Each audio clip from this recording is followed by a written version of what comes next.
90 minutes. We had to do the recovery effort with the available and appropriate material we have on the ground. We had some body bags at the scene, but the remains were so heated that it was not conducive for the bags to be used. 8 days after 8 Ghanaians perished in a helicopter crash, we hear from the Military High Command, which is explaining why the bodies were carried in cocoa sacks rather than body bags. That and other fallouts here on Eyewitness News. Also, coming up, opposition New Patriotic Party, NPP, distances itself from comments made by some TikTokers leading to their arrest. Meanwhile, other persons, including popular NPP social media activists, say Obama granted bail. And later on Eyewitness News, we remain with the NPP because former Vice President Dr. Mahmoud Bawumia has picked nomination forms to run or contest as flag bearer for the party, which election would be held next January. Stay with 97.3 Citi FM for more on this and many other stories on Eyewitness News. And in business, Bank of Ghana to introduce measures to tackle interest rate risks amid lending growth.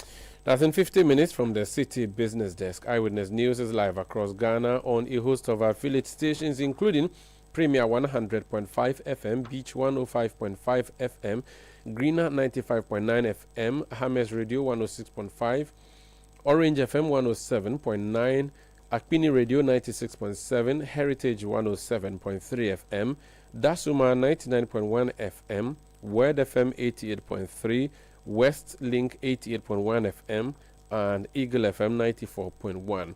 These are stations across the country. We're also on YouTube and on Facebook. Look for Citi FM and follow the discussion. You can also join the conversation by sending us your views and reactions to the stories we are bringing you. On WhatsApp, the number is 0549 986 996. 0549 986 996. On Twitter, now known as X, the approach is to write your message and mention the site of the August 6 helicopter crash, which killed 8 people, including 3 service members.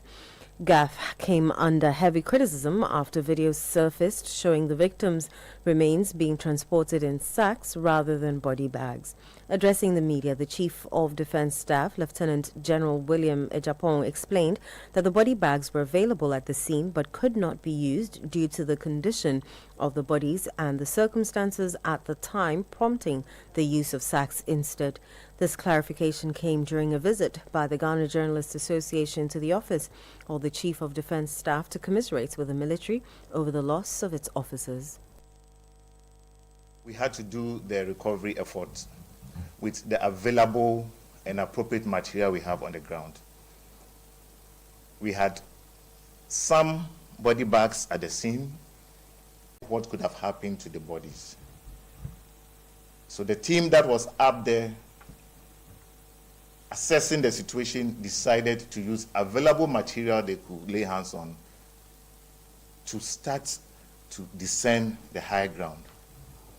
At the foot of the hill, they met the medical team, and with the body bags that they had, some of which have been also sent from Anglo Gold Ashanti, they kept our fallen heroes in those bags decently.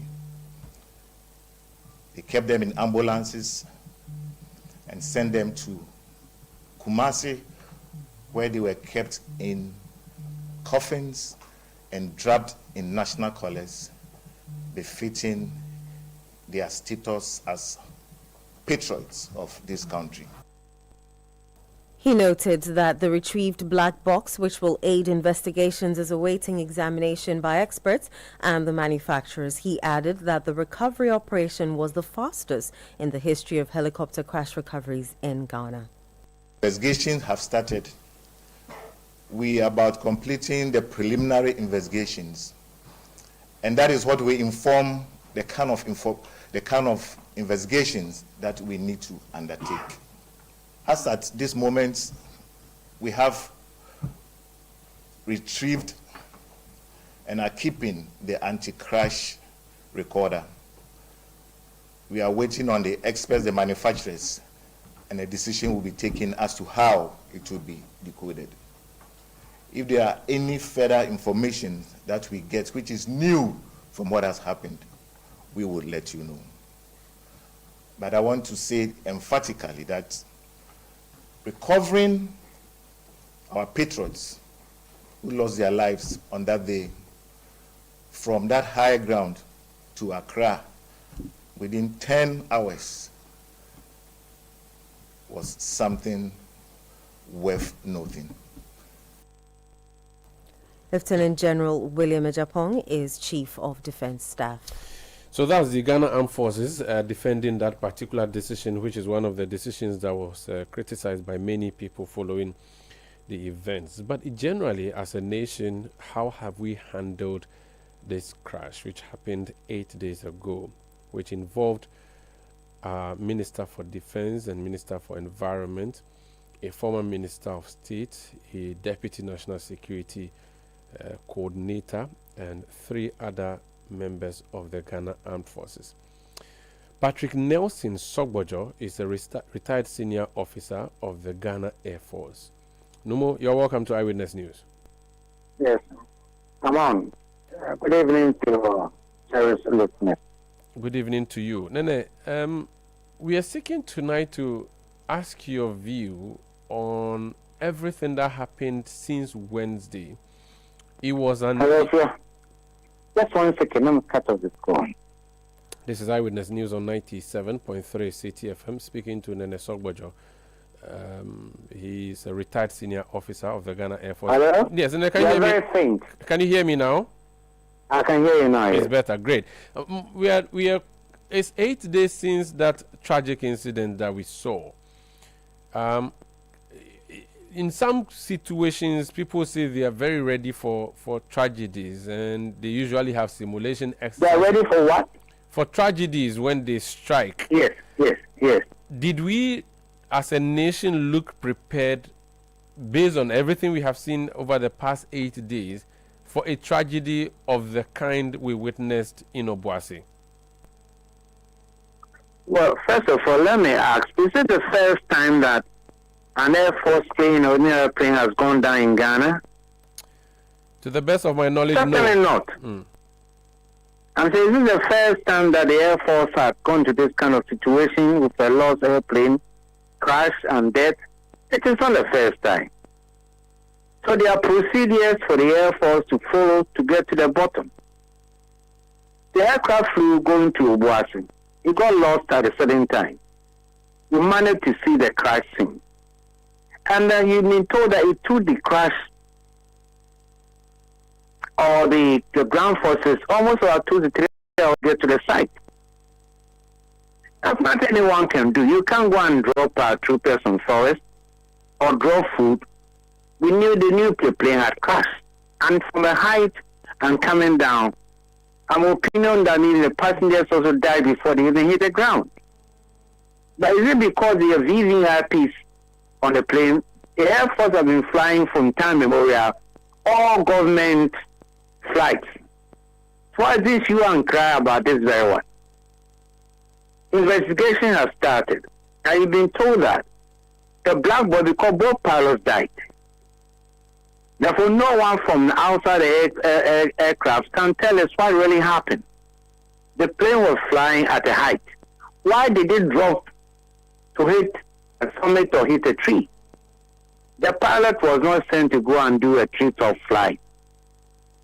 We have separation rules, at least 1,000 from the tallest object. But the question is, how did it get down to get into this situation? The only thing which can tell us is the black box, which monitors all the parameters of the flight, from start to the destination or the point where maybe it crashed.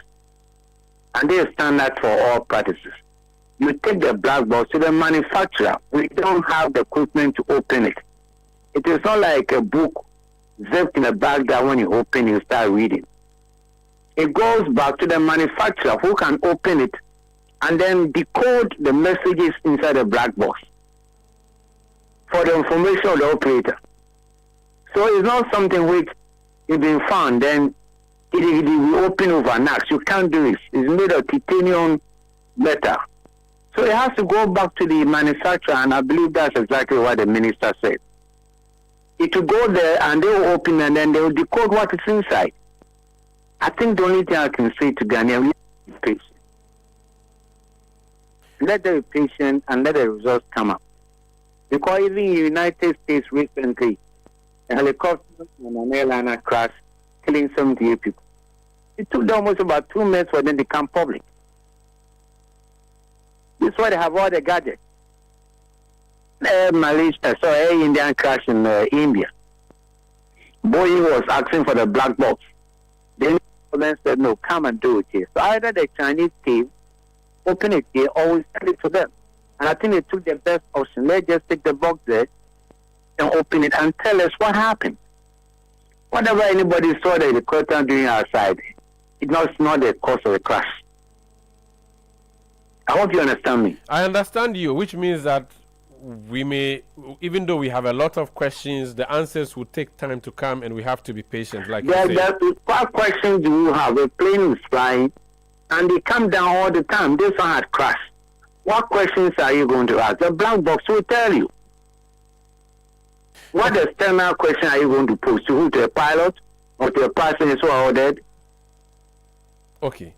I hope you understand me. I understand you, but you have mentioned that this is not the first time in... Yes, I mean, the cue and cry about the crash is one thing. Okay. I really sympathize with people who died, and then the caliber of people. But I'm saying that it is not the first time the Air Force has gone through a crash situation. So they don't know what to do. And so that's actually the reason people are asking the questions they are asking. So yeah, but airplane crash, it took off from Accra. Listen for a minute. He's flying to Obuasi. He knows the time, last time, how many minutes to get there. Then contact is lost. Who is going to leave Accra to go there? You have to contact the ground troops, and the nearest one is 4th Battalion in Kumasi. You have to go by road. They went by road, and so when they got close to the place, it took them 1.5 to 2 hours to cut through the forest to get to the scene. Before that, what can anybody else do? You see, we have to a bit, I don't know how to say, but it looks like the comments coming from people are not reality, not possible. If the possibility of sending another helicopter, it might go over and spot the spot. Then after that, what? You need people to go to the ground and secure it. Now, in the villages we have, there are a lot of villages in the forest areas. I don't think Ghana government has the laxity to position soldiers and police all over all the villages for them to take action when such thing happens. They fell nearby village, and before the rescue team got there, they had gone there and tampered with it. That's all. This is the reality of the issue. So another helicopter to go there quickly would be a wrong option. How about drones? What is it going to do? What about what is the other helicopter? What is it going to do? You can't land on trees. If there was a landing space, I'm sure this pilot would have gone to land. If there's no nearby school or school park or something, where is what is it going to do? It spots the aircraft in the forest down there. It can't lower troops there. It can't lower paratroopers there. What is it going to do? If these crashes are happening on a savannah or let's say Accra Plains here, where there are no trees, they would have got in there faster than anybody else. But in a heavy forested area, what are they going to do? You need ground troops to get there. And they have come out and said it took them such a time to get to the ground. If the villagers close by the crash site, they will get there. Who is going to ask them to stay off? We should look at all these things. When 9/11 happened, a lot of commendations were given to the so-called first responders and those who came subsequently. 9/11. Yes. I've been very close, stayed in Marriott, just 2 blocks away from it. It happened in the city. Yes. So I'm building. They didn't lower. Yeah. So wait a minute. I'm telling the story. It didn't happen in the bush. It happened in the city. So the emergency teams were able to get there very fast. It didn't land in Arizona forest somewhere in the city of New York. Yes. So the question. Are you understanding me? I understand yes. you. So the question is, did our first responders do a good job? What do you mean by a good job? I'm telling you, the first people who get there had to come from Kumasi. Because you can't drop troopers on forest to go and rescue anybody. So when you have said they do a good job, what else could they have done?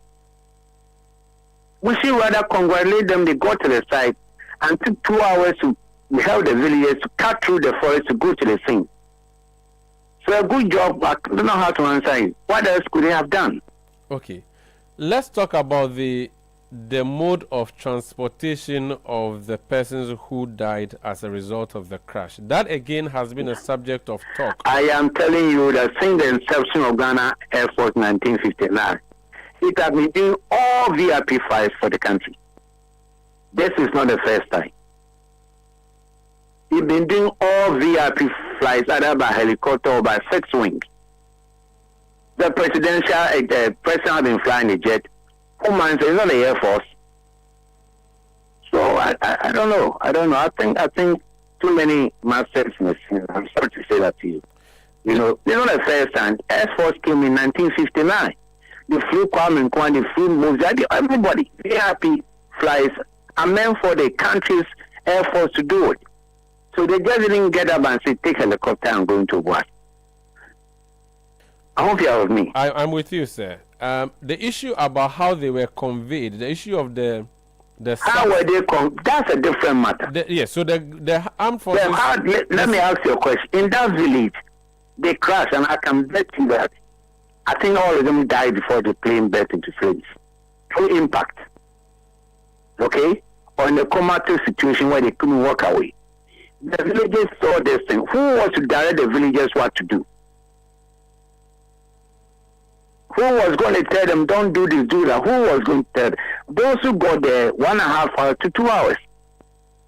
Are we saying that we should educate all the villages and country how to man or handle themselves if there's a similar situation? To them, you couldn't leave the bodies lying there. Either they cut trees and put on them leaves and let them there until the rescue team came, or let us just take them away. They don't understand medicine and all kinds of things you're talking about. So who was going to conduct that mission? So the issue of the cocoa sacks being a problem is not an issue at all? It's not. I'm telling you that they put them there. No one told them to put them. So were you expecting the bodies to have there in the villages? They just come branches and cover them. Would that be suitable? That contaminated more things. You need people on the ground to do what should have been the best thing. But this plane went in a forest near a small village. There was no one who was coordinating with them, do this or do that. Those who could do it got there after 2 hours. So what could have been done? It's a peculiar situation. Because this is not the first time we are seeing a crash, are there lessons we should have learned in the past that we could deploy this time Every around? aircraft incident or every car crash is unique on its own.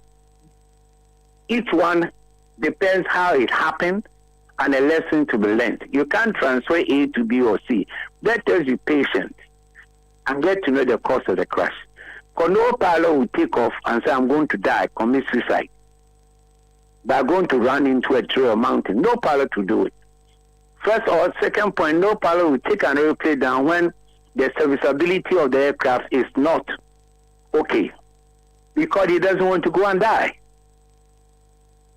All what we are speculating, let us wait for the black box. What about those who are questioning the expertise? Who are those? Now, who are those? Educate them. Who are those who are questioning? Let me land with a question. So we saw 2 days ago a helicopter landed at Nkoko, and then for a few minutes later, the pilot took off again. That landing was not commanded to land. The pilot took his decision.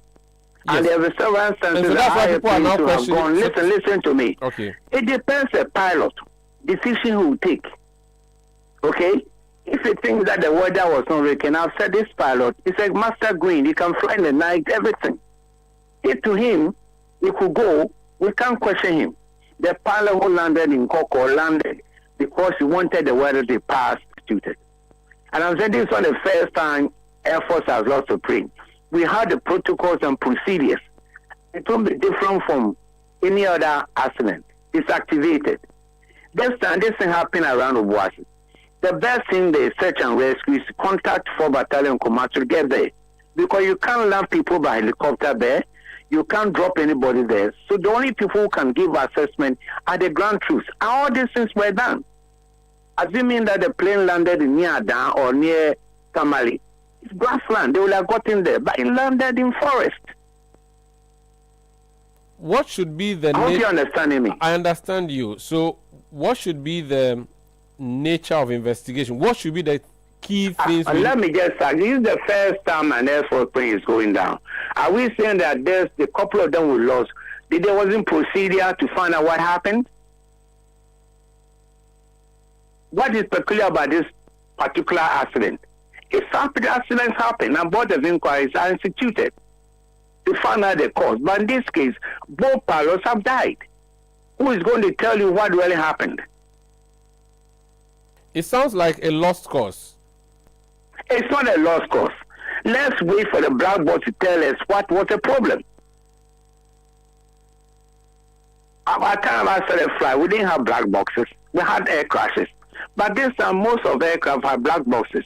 Let us be patient to wait for what the black box is going to tell us. But everything you do in the aircraft is recorded in a black box. So that's for what happened in the aircraft. What about outside? Should we go interview the eyewitnesses? If you go to interview people, were they in the cockpit? You don't know what was happening in the aircraft. Would they telling us what they saw in the air help in any way? What you saw doesn't tell you what was happening in the airplane. What you saw with your eye doesn't tell you what is happening to the engines, happening in the instruments, except those who are inside the cockpit. And so our last hope is a black box, and we wait for answers from that. Thank you. I arrived at the decision. The black box. Let us be patient. Thank you so much. And based on your knowledge, how long would it take, though, before we get these answers? I have no idea. I have no idea. Let the manufacturers tell us when they received it, and when they have done, they will let the operator do it. I have no idea. It depends on nature of it. I have no idea. Nene Mochumka. Why are people so curious to know what happened so intently? I'm talking about what about the other crashes you've had? Were they that so about it? Give dog a chance. Let the black box tell us what happened, because nobody survived in the aircraft. It's not what you see by your naked eyes who tell you what is happening to the pilot or co-pilot. Nene Mochum. Yes. Thank you. Sorry, I'm not being rude, but I think the pressure is too much on the government and the Air Force. Let us, this incident takes natural course and come out and tell the public if they decide to do so, because information even for the black box is not meant for public. Let the government decide whether they want to make it known. What happened to the airplane? It happens in every country. Ghana is not peculiar. Thank you, sir. Okay? Thank you so much. So patience will get there. Very well. All right. Thank you.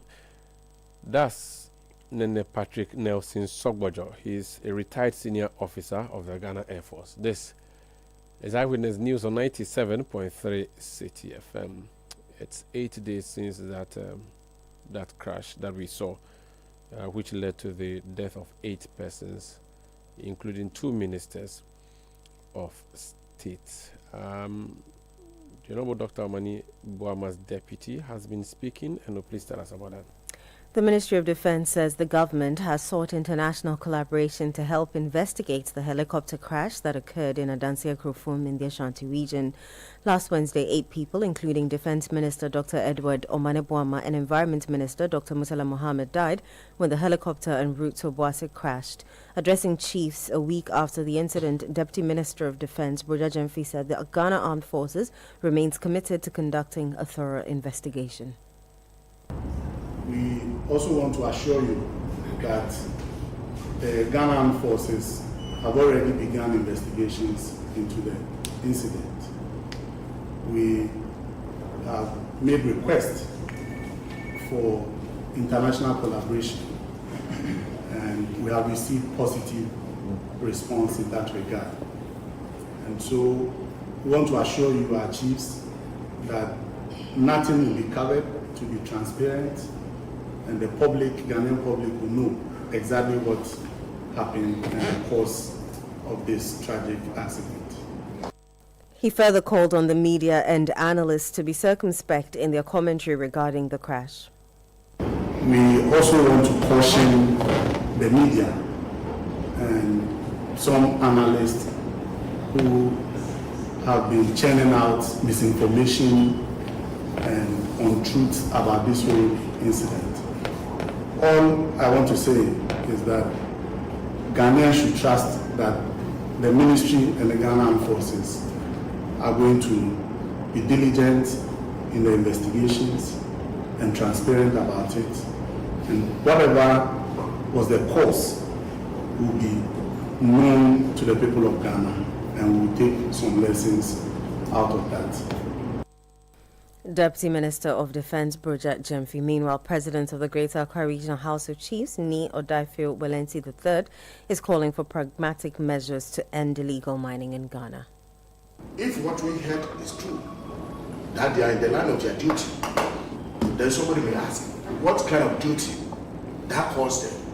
Illegal mining, aka that I'm saying, this is what has cost their life. If we cannot do anything about this holistically, once and for all, that will stop this thing, then this gallant men have that will happen.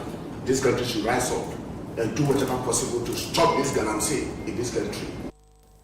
You heard President of the Greater Accra Regional House of Chiefs, Ni Odaifio Walensi III. The People's National Party is urging Parliament to prioritize the passage of a National Heroes Dependent Protection Act to provide long-term support for families of Ghanaians who die in the line of duty.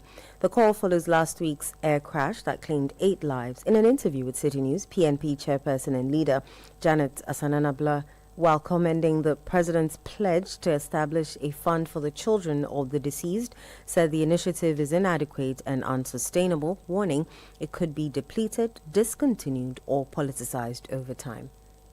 Whenever we have people dying out of duty, talk of Major Mahama and co., they will tell you that they are setting up a foundation for them. As time goes on, you will not hear about the foundation anymore. The people will go back to their hardship, especially if the party in power is no more in power anymore. No one cares about the victims. The victims will now be left at the mercy of charity. This is not good. It's not good for us to say we are setting up a foundation. We need a permanent solution for this problem. And that is the reason why the PNP is proposing the National Heroes Dependent able to help in cushioning what we are saying is that there will be an act which can be legislated in Parliament. Thanks be to God, it is the NDC that are in power, and they have the majority in Parliament. So they can use that as an opportunity to come up with an act that will be a permanent act that can be able to support these victims. The money is going to come from the consolidated fund.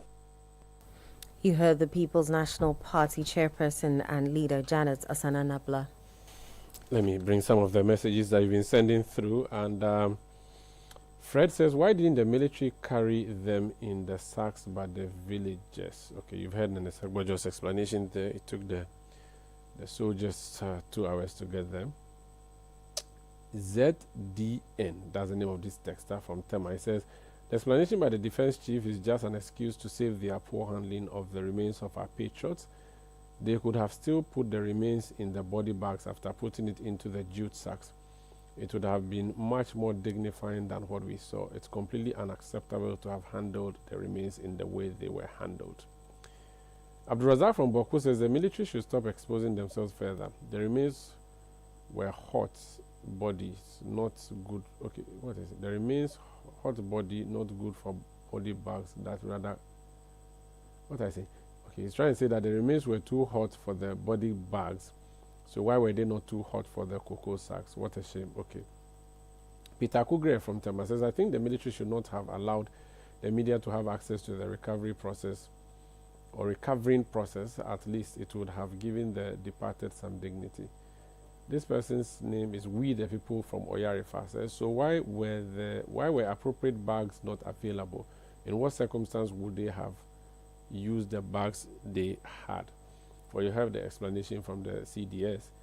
that the bodies were too hot to be put in the bags, and so there was a need to put them in the sacks that we saw. This Eyewitness News on 97.3 Citi FM. We're coming to you from our studios in Accra. I am Umaru Sandawad here with Eno Safo. We'll return with more. Please stay with us.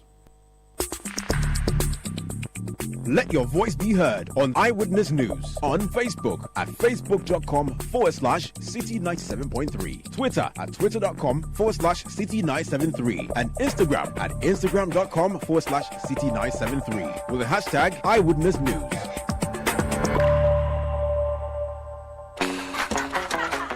Still unbeatable. Republic Bank has slashed the Citi mortgage interest rate to a new low. That means it's more affordable to own your dream home. You enjoy lower monthly installments, save on interest payments, flexible loan arrangements, and more. Make the move. Own your home at a lower teen interest rate. But hurry, this offer lasts for a limited time. Visit any Republic Bank branch or send email to myhome@republicghana.com or call Accra 054-0109-649. Kumasi 054-0109-901 to apply today and enjoy a teen interest rate. Republic Bank, we're the one for you. When I get home and want something quick to chop, everything there inside, groundnut milk and sugar. I only need some water, so kiss me easy, yo. Carry me, carry for your office, boarding house, everything there inside, groundnut milk and sugar. I only Kivo 4-in-1 Gary Mix. Soakings are easy. This advert is FDA approved.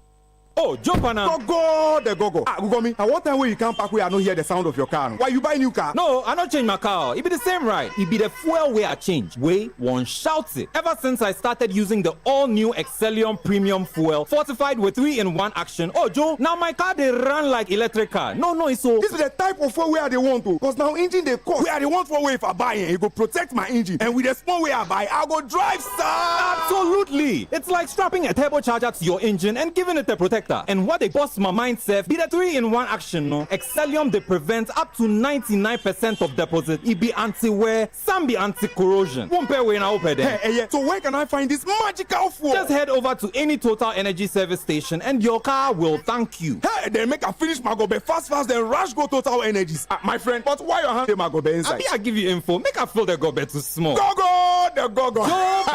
Excellium is designed to protect your car engine, decrease fuel consumption, and lower CO2 emissions. Don't say fuel, say Excellium. Choose Excellium, choose quality.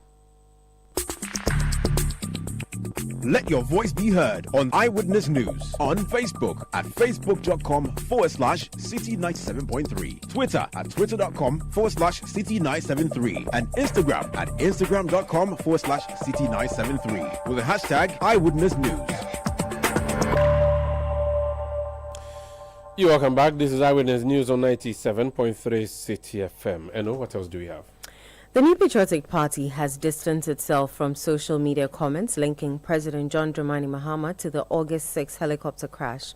In a video circulating online, some TikTok users believed to be affiliated with the NPP are heard making claims about the incident. Speaking during a visit to the National Democratic Congress headquarters, NPP General Secretary Justin Kodia condemned the comments, stating that they do not represent the party's views. After these incidents, we admitted that certain comments, even from NPC and NPP, some are claiming NPP are behind all these things, and some are also saying that they were even expecting some other people to have died.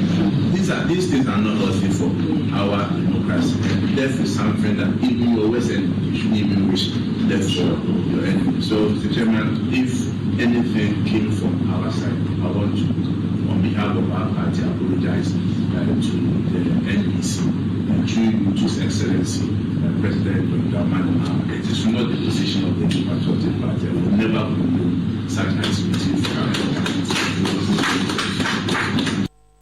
Justin Korea is General Secretary of the New Patriotic Party.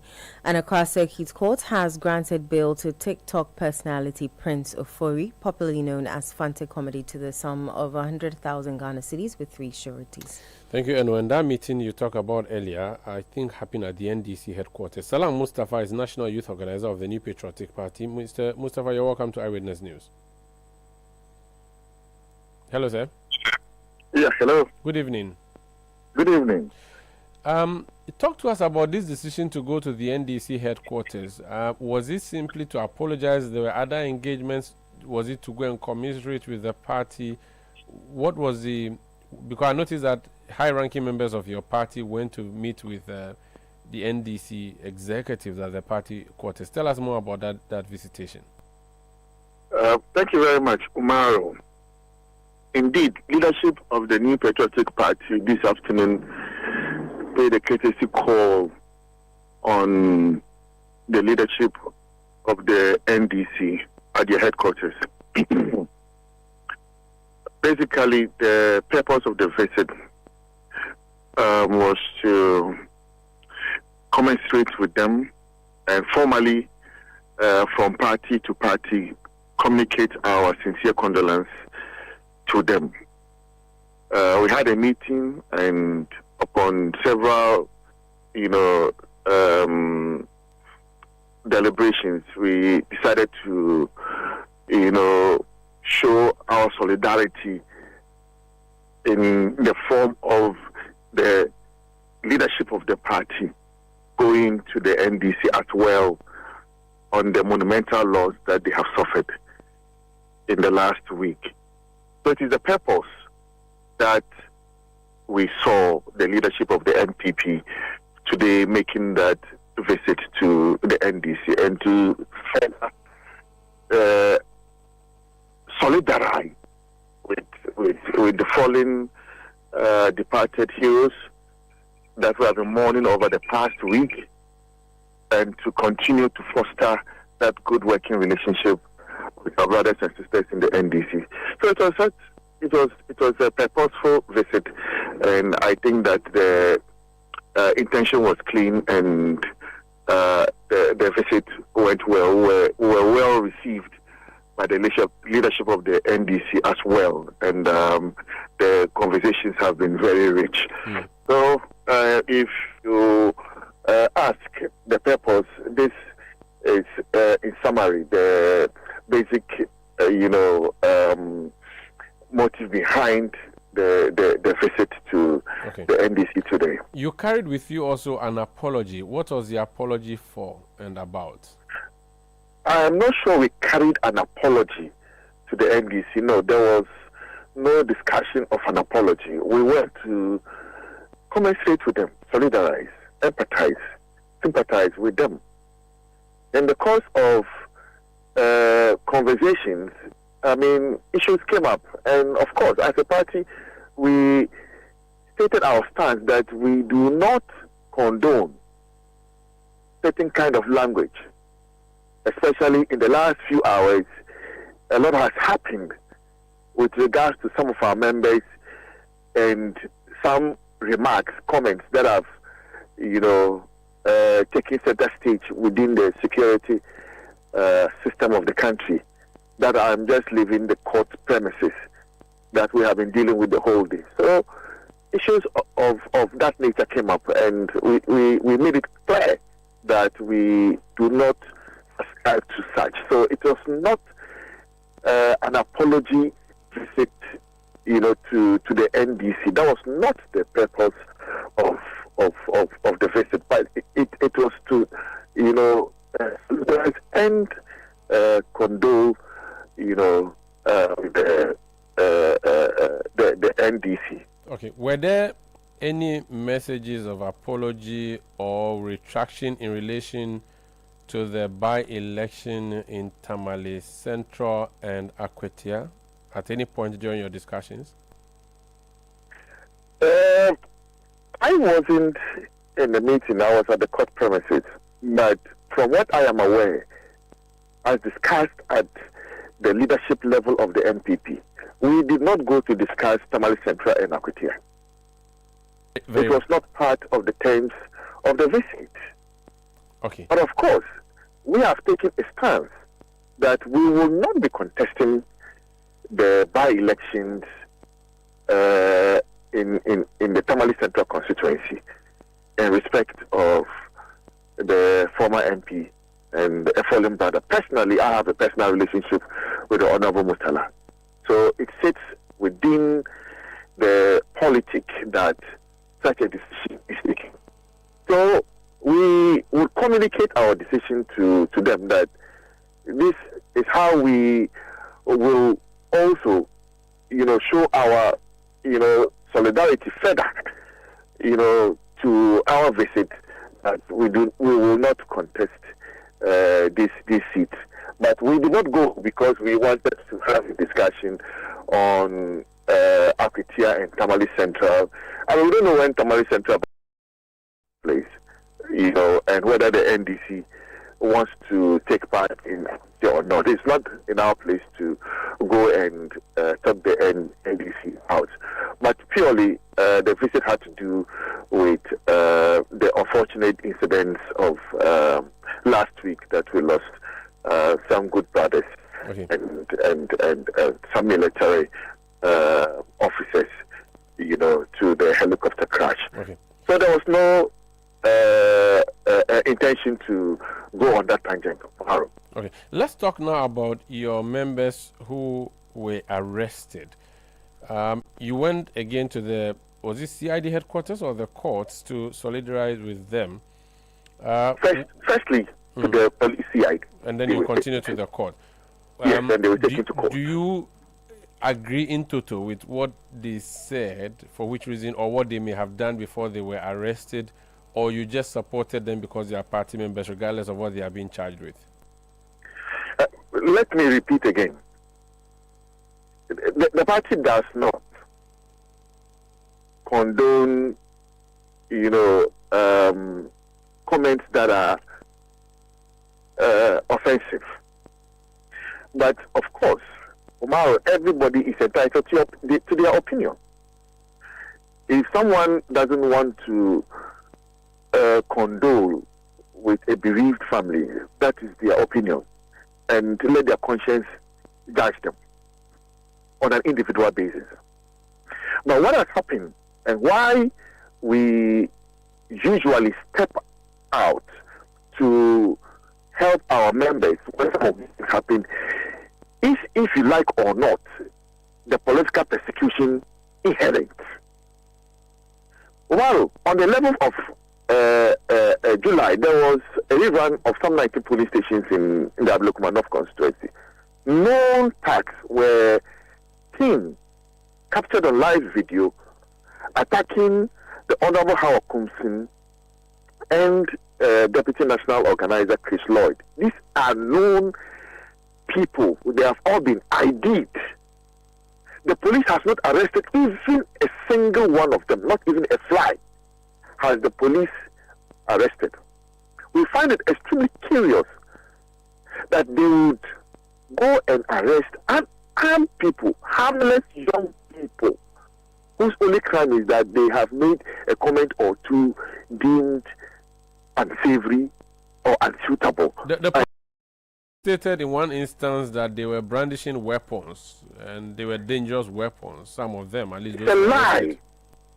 It's a palpable lie from the police. Is the reason, for instance, Obama was arrested and other two persons, they say. That's what the police issued a statement. Shame to the police. Shame, a big shame to them, Umaru. Those pictures were roaming on social media already before Obama posted them, and the video reportedly coming from parts of the northern region. For days, those videos made the rounds before Obama posted them. That national security would be alerted that there was a looming problem in the northern region, which likely was a chieftaincy clash. That was all. To the extent that they've taken it personal, that he's brandished weapons, where it is clear that when you type on the picture, he is not anywhere in the picture that you say he has brandished a weapon. And that is the only crime the young man has committed.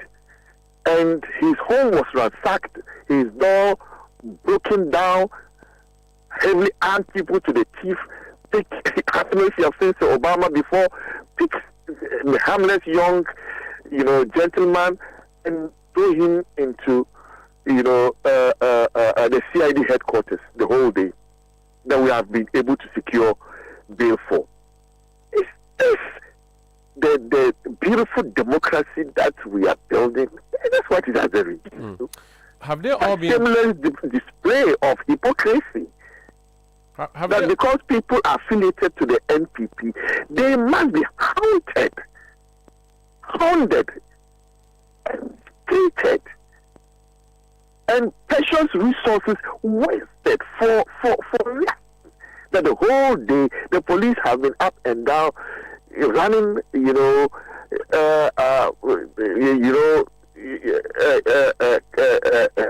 that are, useless to the state, burning resources for nothing, fuel and so on and so forth.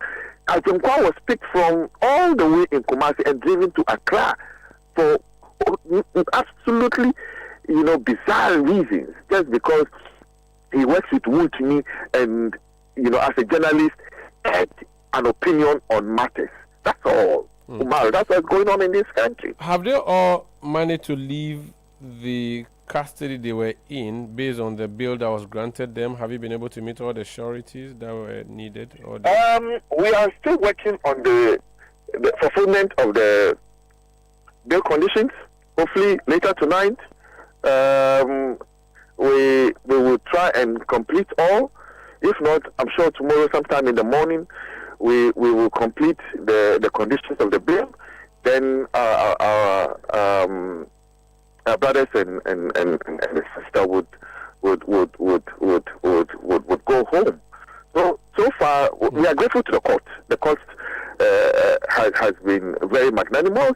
They have put reason to.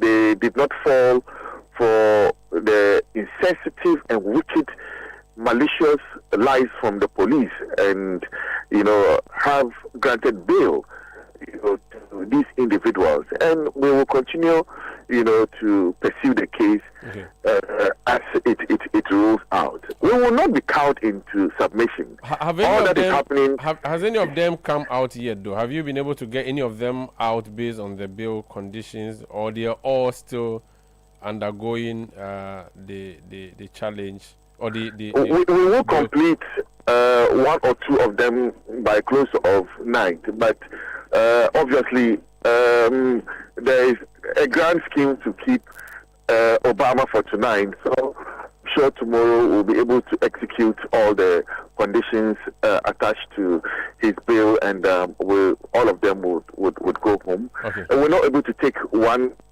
Ajinkwa because the judge who was going to preside over the case wasn't present, so that case will be taken tomorrow.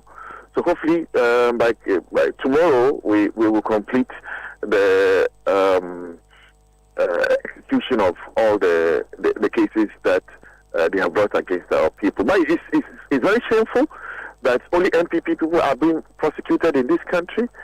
In the myriads of many wrongdoings by some members of the NDC, they are looked like who? Who would you have want to see being prosecuted? Who? Mboma and the group who went attacking Howard Kumsin and Chris Lloyd. We have ID'd all of them. Have you reported to the police? Yes, we have given it to the police. Okay. They have just refused that they will not arrest them because they are NDC people. These are thugs. These are hooligans. These are bandits. Okay. Before you go, do you know Jifaguno? Free men. Do you know Jifaguno of the NDC? Yes. He sent me a message. He said I should read for you. He said, "Tell Salam that David Tamaklo, a journalist, was arrested in Accra, handcuffed and driven all the way to the Ashanti region when he was deputy youth organizer. 2. Albert Hyde, aka Bongo Ideas, was picked up in the dark hours of the night and taken to an unknown location, tortured by national security goons when he, Salam, was a youth organizer under the Akufo-Addo administration." That's a message. I've delivered it to you. His big head like a coconut. he was just setting the record straight and reminding you. Let's leave it here. No, but they promised us a certain reset, and we're hoping that the price of kinky will come down, the price of fuel, cement, iron rods. That's not what we are seeing. That is not a reset. This is not what the Ghanaian people went and killed and voted for. That is massively, true. That is true. With the belief that things will change. President John Dramani Mahama was coming to do right. But John Dramani Mahama is doing worse. Just by way of another reminder, you know Edward Bauer? Yes. He heads GOIL now. He was former MP? Yes, former MP. He also said I should tell you that Simon Ayamga, a student of KNUST, was arrested, arraigned before court, and convicted for threatening to set the Supreme Court ablaze following the 2020 election. He wants me to remind him of the Munche tree who sat on TV and threatened. No, don't remind him. We've reset.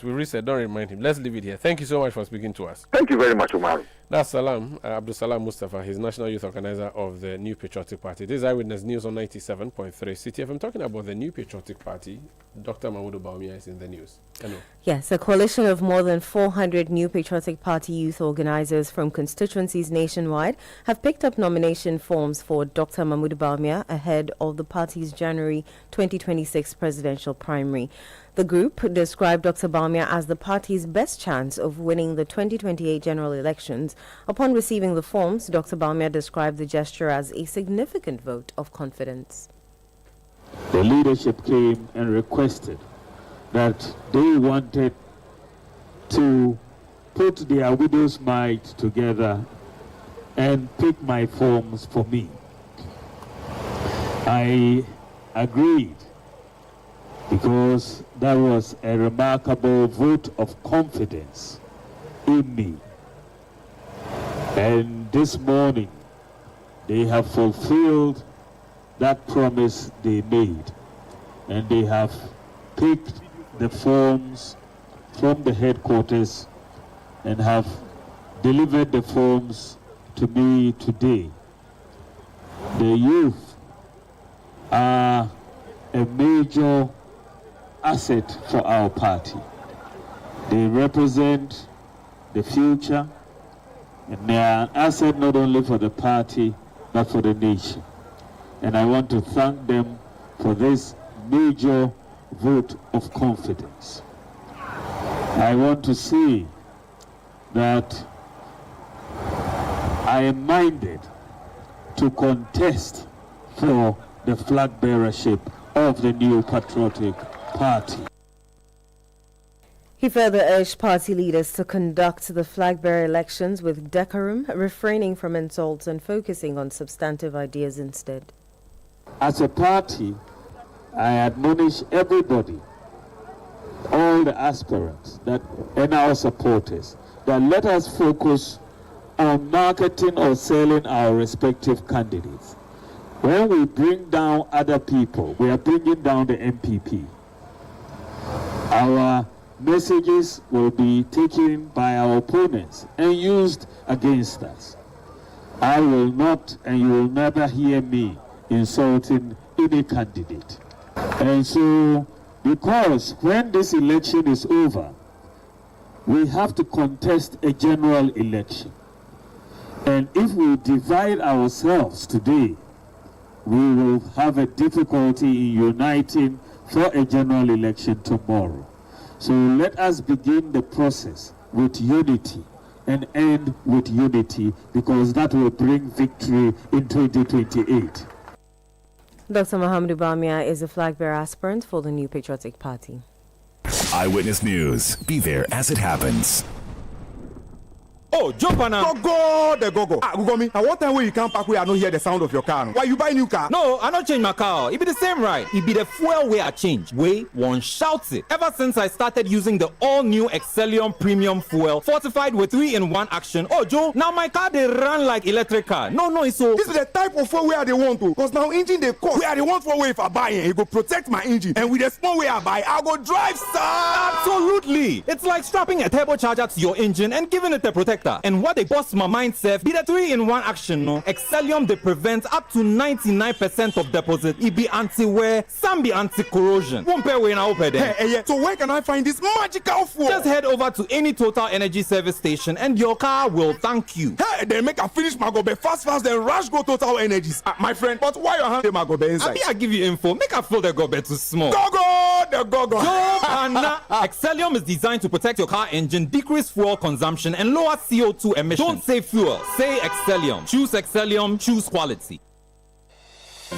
Looking for a one-stop shopping destination for all things made in Ghana? Eager to experience a remarkable fair that showcases the richness, creativity, and innovation behind Ghanaian products and services? Then get ready for the This is Ghana Exhibition 2025, a celebration of excellence in locally made goods and services. This year's exhibition brings together the very best that Ghana has to offer, from timeless traditional crafts to cutting-edge innovations. The This is Ghana Exhibition highlights the brilliance of Ghanaian entrepreneurs, artisans, and businesses who continue to shape the narrative of homegrown excellence. Brought to you by Channel 1 TV and 97.3 Citi FM, this is Ghana's biggest trade fair and exhibition, bringing together SMEs, startups, research and manufacturing sectors, indigenous corporate bodies, and local creatives in one exciting space. Join us in championing Ghanaian talent, creativity, and authenticity. Come explore, engage, and be inspired by the businesses and brands that are redefining Made in Ghana across every sector. The dates: Saturday the 6th and Sunday the 7th of September 2025. Time is 10 a.m. through to 5 p.m. each day. The venue is the A4 Sutherland Children's Park. For inquiries or participation details, call us on 0205 973 973. The This is Ghana Exhibition 2025 is powered by Channel 1 TV and 97.3 Citi FM and is proudly sponsored by MTN, EcoBank, and Side Hassle from EK Brand Consult.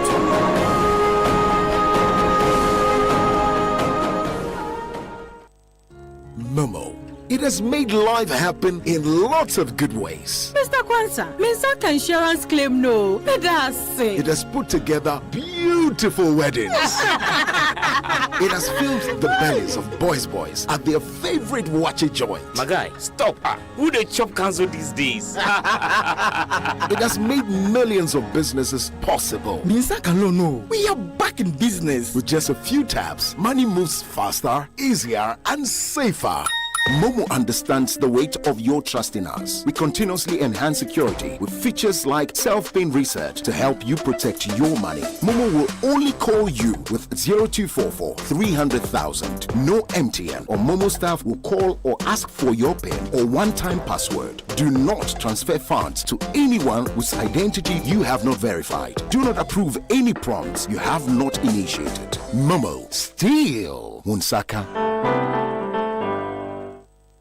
Eyewitness News. Be there as it happens. Get the details. Every significant financial transaction, every market movement, and all the policies that affect your business. Citi Business News. Be informed. Time now for Citi Business News on Eyewitness News. I am Ines Offel. Let's settle for the details. The Bank of Ghana is set to introduce a new framework to better manage interest rate risks in the banking sector.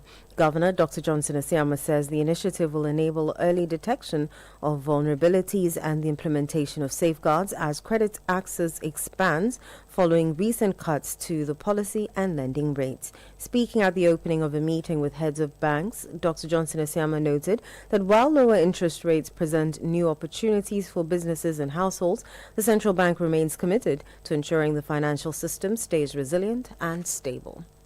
The Bank of Ghana will soon implement a consolidated set of measures that are designed to strengthen resilience, enhance transparency, and align our banking system with the highest international standards. This agenda addresses both the forward-looking reforms that will future-proof the sector and the immediate corrective actions needed to close existing compliance gaps. We will begin with credit and risk governance. In this direction, all banks will be required to identify and take firm action against deliberate defaulters to ensure that credit obligations are honored. A new credit risk management directive that is aligned with Basel principles. Dr. Johnson Asiama is the governor of the Bank of Ghana. The Chamber of Petroleum Consumers is urging the National Petroleum Authority to take decisive steps to sanitize the downstream petroleum sector by closing outlets operating without the required licenses. The call comes after the NPA warned that any fuel station found operating without proper authorization faces immediate closure and possible decommissioning. Speaking to City Business News, COPEC Executive Secretary Duncan Amoah emphasized that strict enforcement is necessary to ensure compliance and maintain market integrity.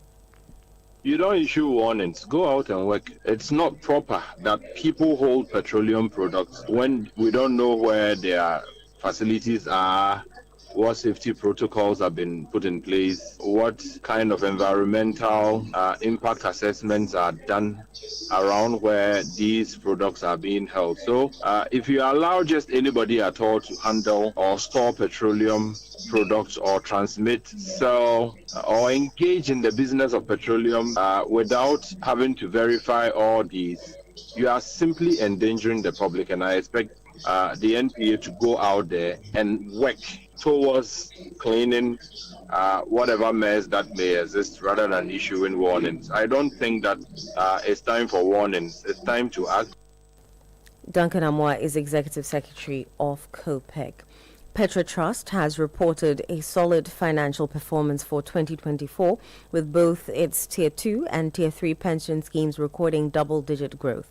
The Tier 2 scheme expanded by 37% to 3.2 billion Ghana cedis, while the Tier 3 scheme rose by 41% to 2.2 billion Ghana cedis.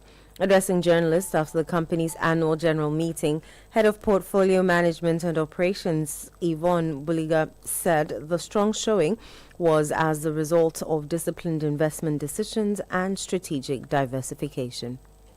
For the Tier 2 scheme, we call it the Petro Advantage Pension Scheme. It closed the year with a net asset value of 3.3 billion Ghana cedis.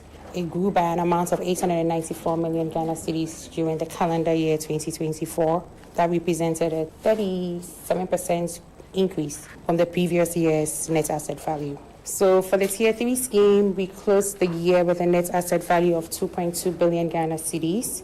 It grew by about 644 million Ghana cedis in that calendar year.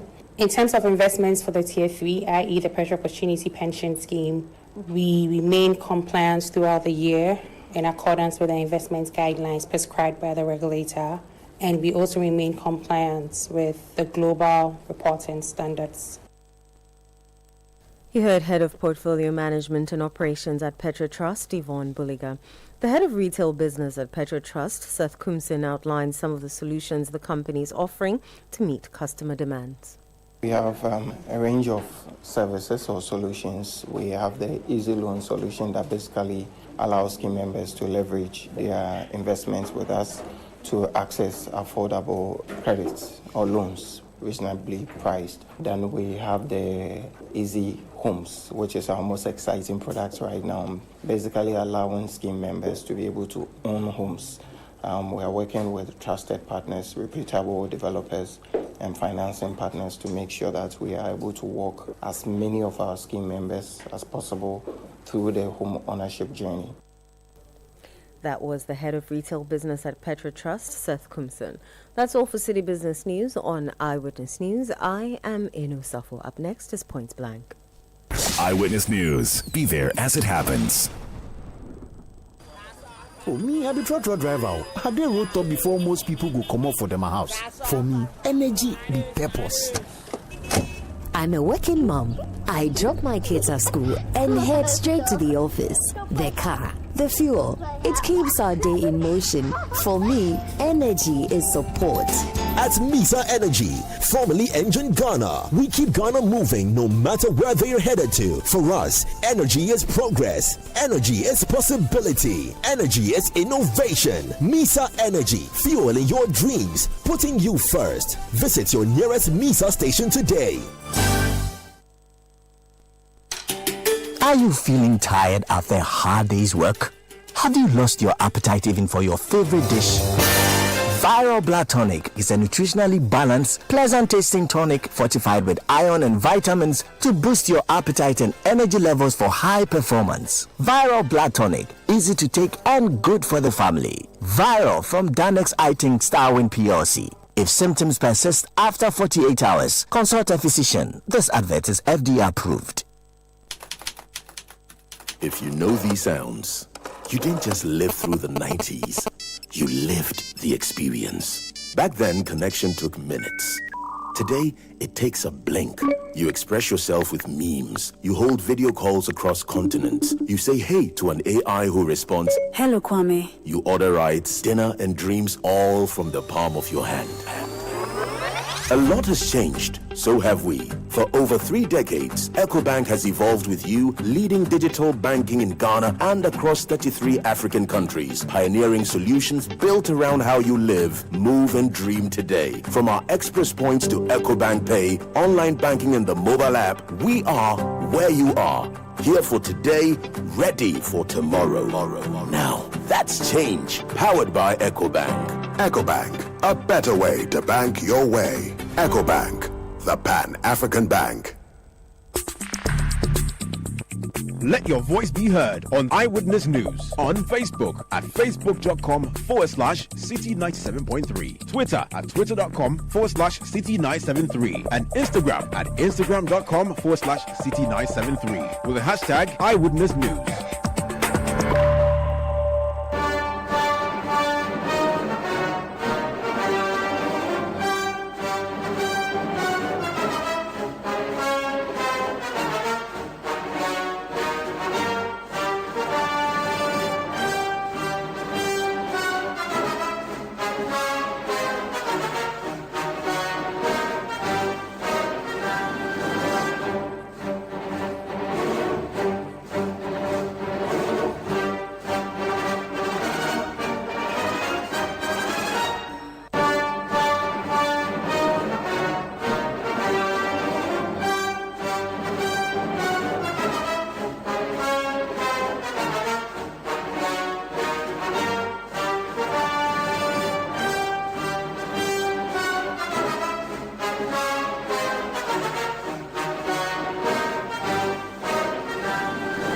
This is Point Blank on Eyewitness News. My name is Umaru Sandama. Tonight on Point Blank, we're talking to a new member of parliament.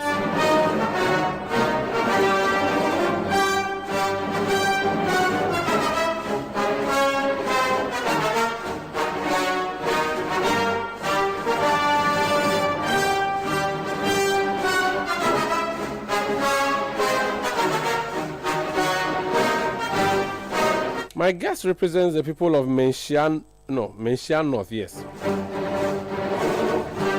in the House of Parliament on the ticket of the New Patriotic Party.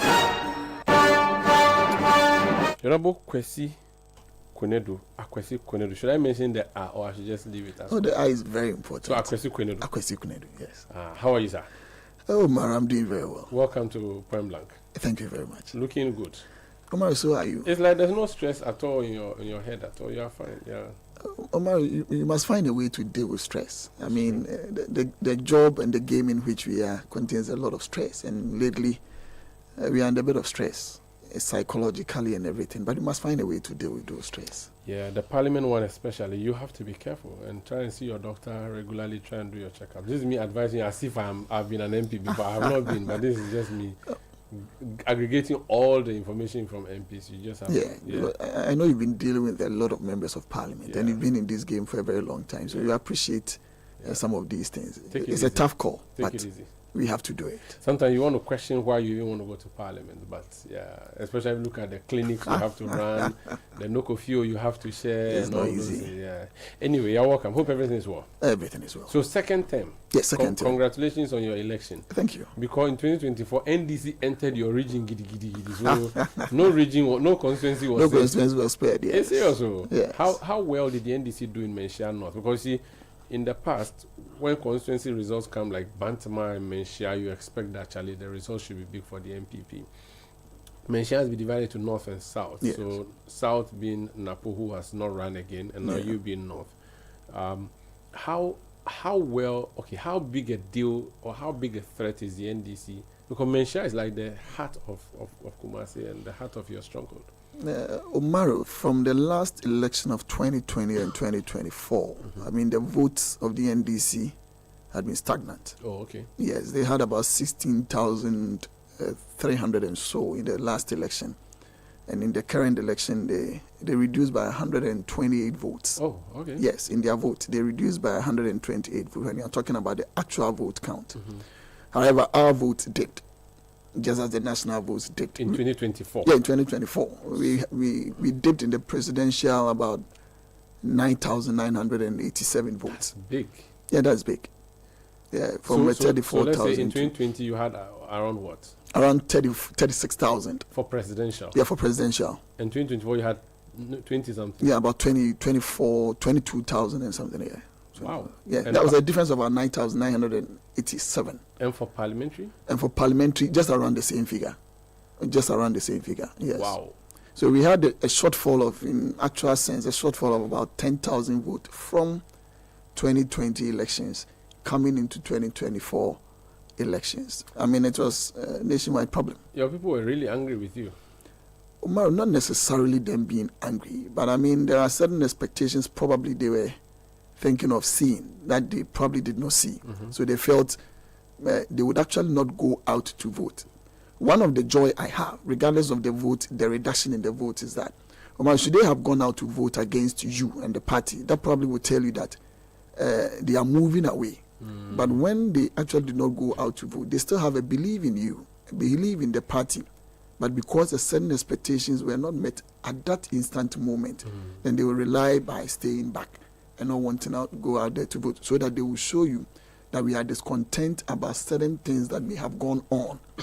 Rectifying those things will probably then bring them back, rather than them going out there and vote against you. That would have been a Herculean task for us to recover from. So you have hope? That a serious hope. But you need a lot of convincing. Yes. You see, the expectations of the people as against the deliverables that is ongoing now would also form part of the convincing that we'd have to do, because for most people who do not actually go out there to vote, it's because of certain expectations that were not met.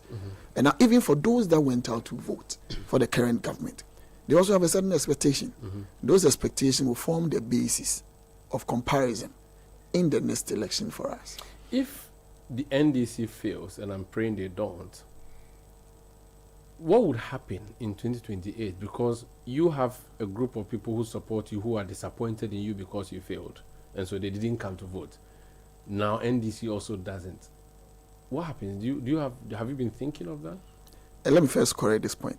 They did not vote because we failed. Oh, you failed? No. Oh, you that failed. That is a subjective assessment of you. Okay, that's no fine. problem. That's the subjective assessment of how many people voted for John Mahama. That's plenty. It's plenty. Millions of people voted. Yeah, and millions of people also voted for us. That's a subjective analysis of failing. That one, nobody failed. A certain expectation weren't met. Yeah. That is the fundamental basis English, for me. In English, they call it fail, but let's leave it is not. Okay. Let's leave the grammar there. However, I don't wish the NDC fails. Yes. But it's just that I know they cannot deliver. That is the point. You are cursing them. No. Omar, I will never do that. You and I know. I mean, we assess people on the basis of their strength. And I know performed in the past. Too. What did they do? Oh, plenty things. Okay, that is probably what you say. But the point I would want to make, and the point I'm making, is that people would assess the NDC on the basis of the promises that they've made and the deliverables that will come. Comparing that to the times where they also had a certain expectations that weren't met, that they felt like, let's stay back, let's not vote, let's have people realize that, we had a certain expectations that they could not meet, and therefore we are not voting. If these people vote for their people, they voted for them and they are in now. We are only hoping and praying that even if they cannot improve, they should maintain the status quo, because it will be important for us to have a certain semblance of improvement rather than a deterioration that we don't envisage that they bring onto us as a country. Otherwise, we'll be doomed forever. So are you suggesting that the victory of the NDC, especially in your region, is artificial? Omar, I mean, straight away, you've said it right, because the point is that you have people who from the last election stayed out not voting. We talk about 1.7 million voters who did not turn out based on the last elections that we had in 2020. That did not add up to our vote in 2024. So it tells you that they stayed off. And that is the critical mass of people that I say I'm always glad when they did not go out there to vote against us, but decided that they were going to hold on to their vote. So this vote that went on in the 2024 election, because and the factors And it even surprised you, if you be candid enough, the votes that the NDC had and the number of seats that they had. It even surprised everybody. Nobody predicted those things. Anybody who predicted those things would probably just would have done that out of a certain imagination of not convinced by the facts on the ground. Yes. So the vote that they had in 2024 elections would not be reflective of what would happen in 2028. Let's talk about you. Who are you? Who is Akwesiado? Akwesi Kunedu. Akwesi Kunedu, forgive me. Who is Akwesi Kunedu? I mean, what's your background? How did you become an MP for Menchia North? Omar, it's been a long run becoming the Member of Parliament for Menchia North. I think all of this started in 2012 when Menchia was divided into two, if I may say so, when we had the North and the South. And as young men, the party those days, we all decided to have a stanch at it because, yes, the party also wanted young men that you probably be able to groom them into becoming future leaders in the party. So we all stood, contested. We lost the first elections, so lost the second. You took a party position or you went straight for the parliamentary? No, I was a polling station chairman in my constituency. No, I mean in 2012, did you run for parliamentary? Yes, I ran for parliamentary in 2020. Oh, really? Yeah, 2012. How old are you? You look so young. Omar, you can say it. No, I mean... Okay, try and predict a number and let me see if you'll be right. No, I mean, somewhere 33 or younger. Oh, my, older than that. Yeah, older than that. About 10 years off. Wow. Yes. But you look so young. And I mean, I'm surprised because I didn't think you would have contested in 2012. Yeah, I contested in 2012 out of 5 individuals. So before 2012, you were a party leader? Yes. Party executive? A party executive at the police station, yes. So you went in 2012 primaries? Primaries and I lost. I was third. Okay. And I went again in 2016 and I was second. And in 2020... You came first? I came first. And in 2024 primaries, I came first. Oh, wow. Yes. Oh. And you in 2020, you defeated the sitting MP? Yes. At the primaries? At the primaries. So you were just not a guy who popped out from nowhere. You No, Omar, for a long time. Omar, I've been in the, not only contesting the primaries, but worked for the party also. So were you holding a party position aside after you ran and lost? Did you run for a party position in the constituency, or you were just operating in the background? No, I was just operating in the background and also at front line, but not holding party position again. But you worked with your candidate? Yes, I worked with my candidate. Otherwise, people would not even have had trust and hope in me that I'll probably be able to do the job. So what is your profession? I'm a journalist. What are you? As I sit here, I'll tell you I'm a planner and also an accountant. Because as in development planning, city planning, or? No, I did policy planning at KNUST and a member of the Ghana Institute of Planners. Okay. Yes. Okay. And I'm also an accountant. Oh, I see. So that's your profession. Yeah, that's what I do. And you do that on the side, and then you do the politics small. Yes, I always tell myself that I'm not a politician. I play in the political space. Explain that. Because I don't know the definition of what you term who a politician is, because I don't find that as a career. Okay. I don't find that as a career. If you're a party general secretary, for instance, that could be a career.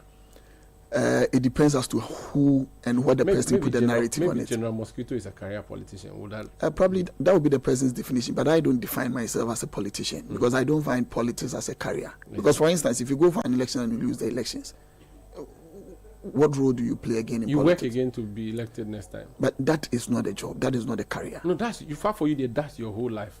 You are just running food soldier. And I can't make that my whole life. So you have to do other things. Yeah, you have to do other things. My first degree was in sociology and philosophy from the University of Ghana. I don't know Kumasi that well, but I'm presuming Menchia North is an urban constituency. Yes. What are the needs of urban people, for which reason you said you would represent them and fix those needs? Omar, if you get to my constituency, that's where you have the Kumasi International Airport, the Prempeh, the first international airport. Okay. Yes, that is where you have it. In terms of developmental needs, I talk about Menchia North as an urban poor constituency. Urban poor? Yes. If you go into development planning and you do spatial planning, you can put that term on it as an urban poor constituency, where there is the need for certain critical infrastructural projects to be offered those individuals. President Akufo-Addo had inner city development. Yes. So you're an inner city kind of thing? Yes, an inner city kind of thing. Okay. Yes. So we had our fair share, but not to the tune that would automatically take us out of that conundrum of inner city development approach, because we have deficit in roads, huge deficit in roads. Even though you are the heart of Kumasi, you are in the Kumasi Center. Yes. You don't. talk to me about when you say deficit, because I saw asphalt roads when I was driving from Prempeh Airport towards. There are a lot of asphalt roads from the airport runabout through to Diasi, where my constituency ends. All of those places has been asphalted. If you go to Krofrum West, all of those places have been asphalted. If you go to Yenya also, all of those places have been asphalted, all in the last 4 years. Just a portion of Yenya also, that is at Impunya, those areas. When you go to Mozizungu, the major problem that we had there was one huge storm drain that runs from Tafo through Menchia North to Menchia South, then it enters into the Ditchem River. That has been caused. If you go to Brookroom Estate, yes, but there are other communities that still need. Even in Brookroom Estate, you need to finish up all the roads. We've probably not asphalted the whole of the constituency. So that is why I tell you that we still have deficit of roads. But road cannot definitely not be your biggest problem in Menchia North, is it? It is one of the biggest problems. Really? We have deficit in schools infrastructure because we have a constituency that is growing in terms of the numbers of young people in the constituency. Even though your neighboring constituencies former MP was Minister for Education, you still had challenges with education? No, because you see, infrastructural education, the number of individuals keep increasing, and we have an ideal situation of us to the number of people that ought to be in a classroom. You see, even land becomes an issue for us to be able to fix the number of infrastructure projects in education that we don't have. And I'll give you a classical example. In one community of mine, Brookroom Estate, we needed to have a KG block for the students, for the kids. They were using one room. The number of students increased, so we needed to have a modern KG block for them.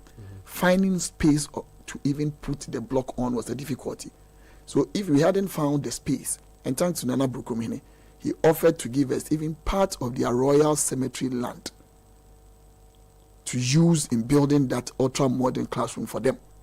If we hadn't had that land, we would still have had deficit in terms of infrastructure for education, regardless of the fact that there was the strength and there was the will for us to do for them. So it is not necessarily about only you having the idea or wanting to do, but even the grounds. As I sit here, I had the opportunity of having an ultra-modern ICT center and a community center for youth development. I could not have land because it's an urban constituency, urbanized to the full. Expensive land. Expensive land. Prime land. Prime land. And you don't even have open spaces for public utilization in there. So what are you going to do? What's the population of Menchia North? In terms of voter population, we have about 71,000. But in terms of the overall population, we are heading about 130. So are you your own district or municipality, or you are under KMA? How is it like? We are under KMA. We are part KMA. Of the 5 under KMA. So these things you've mentioned are some of the challenges. You are an orphan MP now. If you were not able to fix them in the last 4 years, what's the guarantee that you can fix them these 4 years, that your father is not the man at the top? One good thing is that most of all of these projects I talk about were initiated and even ongoing. If you go to Brookroom, for instance, the main road within the Brookroom enclave and part of the inner roads of Brookroom were started, covers were made and the rest. When you go to Brookroom Estate, there were continuation of these roads that were being done. When you go to Mozongo, there are continuations of these roads that were being done. Same as Doti. Currently, as I speak with you now, today the urban roads were in the constituency, mapping out those other areas that needs to be linked up to the already one. That is why I call for continuity of work that are being done. Currently, works have stopped. The reason is that there are these audits that ought to be done, there is that ought to be done, and as usual, contractors not being paid because they had all of these things that are ongoing. Once we have that whole mindset of continuing the projects that have been started, so that the people, the constituents, and the citizens of Ghana would have the benefit of all of these things, I don't think being an orphan MP, necessarily because you don't have your government in power, would have to stop all of these things ongoing. What would you want the John Mahama government to do for the people of Ashanti region? Are there some key things beyond your constituency? Are there some things that you think this government must fix within the next 4 years or do? There are some critical infrastructure projects that are ongoing in the region that I would expect that for continuity's sake and for the development of this country, you are not only doing it for Asanteman, or you're doing it for the people of Ashanti region. For instance, let me give you one classical example. When the interchange of Swami is completed, it is not only for the people of Ashanti region. The interchange is not finished all these years? No, it's not. It started under us. It's still being done. Omaru, that was a huge project. It had 4 auxiliary flyovers. It is not just the interchange as Swam roundabout, but the ancillary projects that were also part of it. If you go to Abriport Junction, there ought to be a flyover there.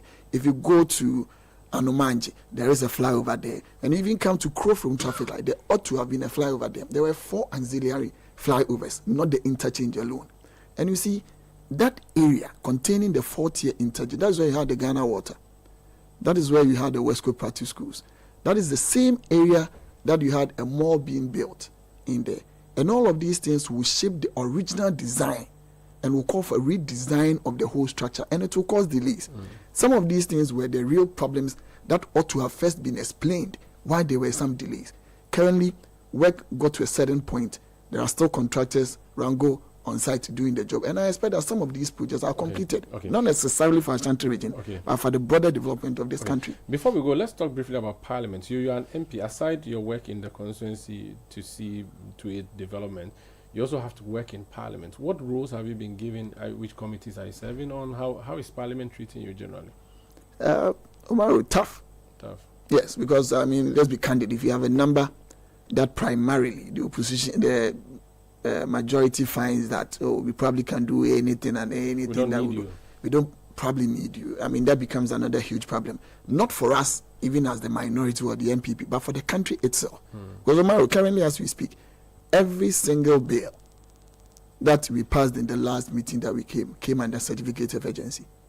And you can't stop it. And that is the problem. It doesn't give an opportunity for us to scrutinize the bill and scrutinize it well. And for most of them, what was the agency about them?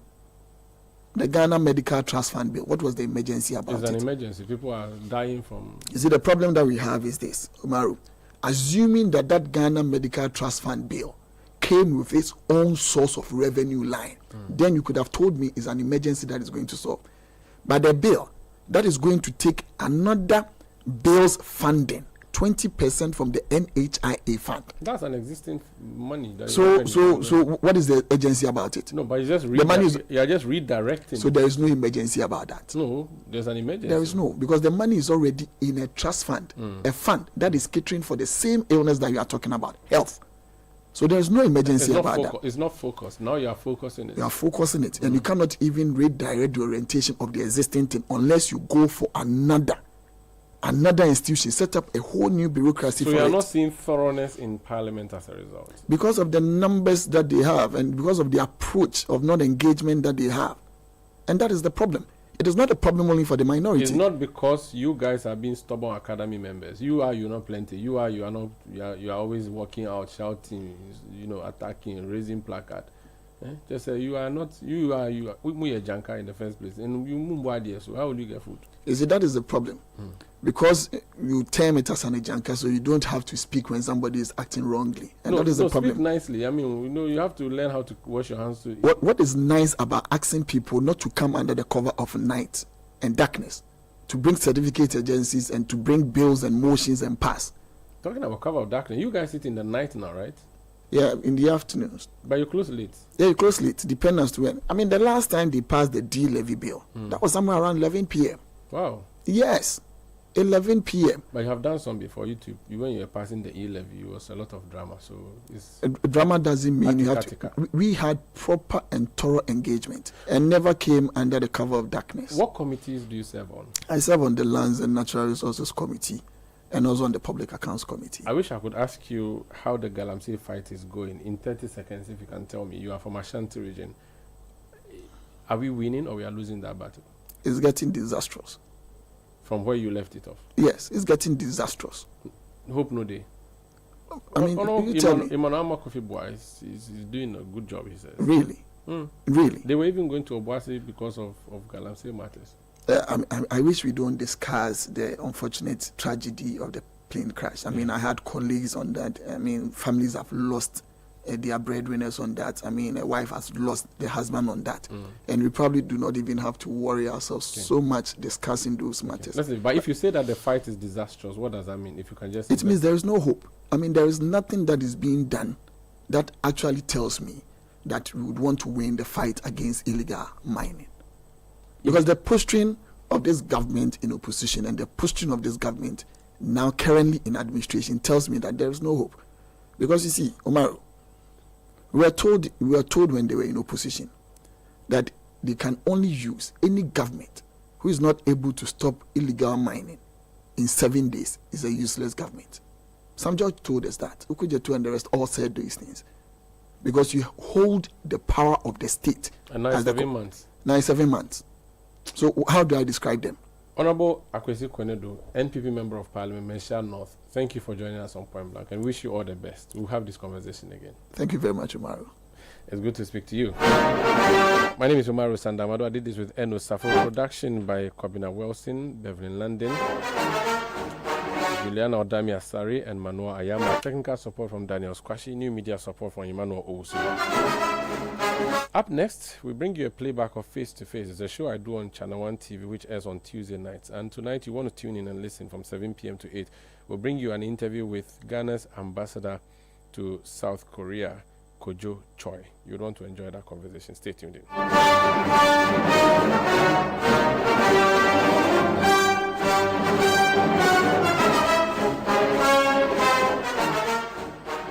City News. We speak first.